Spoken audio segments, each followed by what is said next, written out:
নমস্কাৰ আপোনালোক সকলোকে স্বাগতম জনাইছো আৰু আজি এটা বিশেষ ভিডিও জুবিনদাৰ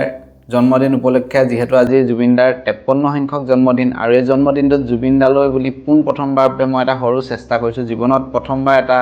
কবিতা লিখিবলৈ চেষ্টা কৰিছো জুবিনদাক লৈ আৰু গোটেই কথাখিনি কবিতাটোৰ এনে এটা অনুভৱ দিবলৈ চেষ্টা কৰিছো যাতে সেই কথাখিনি জুবিনদাই অনুভৱ কৰি আছে জুবিনদাই কৈ আছে আৰু কথাখিনি জুবিনদাৰ এক অনুভৱ বুলি মই ধৰি কবিতাটো লিখিছো আৰু কবিতাটোৰ নাম দিছো হু ইজ জুবিন গাৰ্গ আৰু কবিতাটো লিখিছো মই প্ৰথমবাৰ চেষ্টা কৰিছো গতিকে ভুলো হ'ব পাৰে গতিকে ভুলখিনি আপোনালোকে আঙুলিয়াই দি কবিতাটো আঁকোৱালি ল'ব বুলি আশা কৰিলো হু ইজ জুবিন গাৰ্গ মই সেই আন্ধাৰ মুচি পোহৰৰ এগছি চাকি জলঙাৰে সেই ৰিণিকি থকা এটা জাতিৰ আশা মই সংস্কৃতিৰ সেই কাঠ টুকুৰা বিক্ৰী নকৰাকৈ নতুনকৈ তৈয়াৰ কৰা এখনি আসন মই হহি সেই পুহমহীয়া জাৰৰ এখনি কম্বল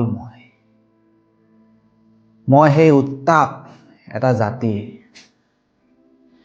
বহাগমহীয়া গছকি বোকা কৰা মাটিডোখৰৰ এক উল্লাহ মই নিথৰ ৰাতি অকলে মাৰ ঠাই লোৱা এটা সুৰ মই সেই যে চকা নথকা গাড়ীবোৰ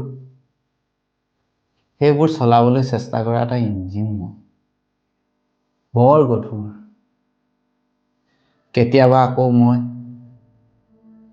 বাট দেখুওৱা কণাৰ লাখুটি দেই উফ ৰাম ভাগৰেই লাগিছে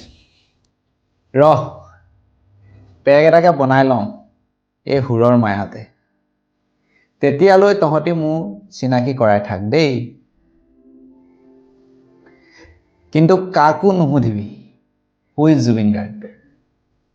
কাৰণ সকলোৱে মোক বুজি নাপায় জয় জুবিন দা ধন্যবাদ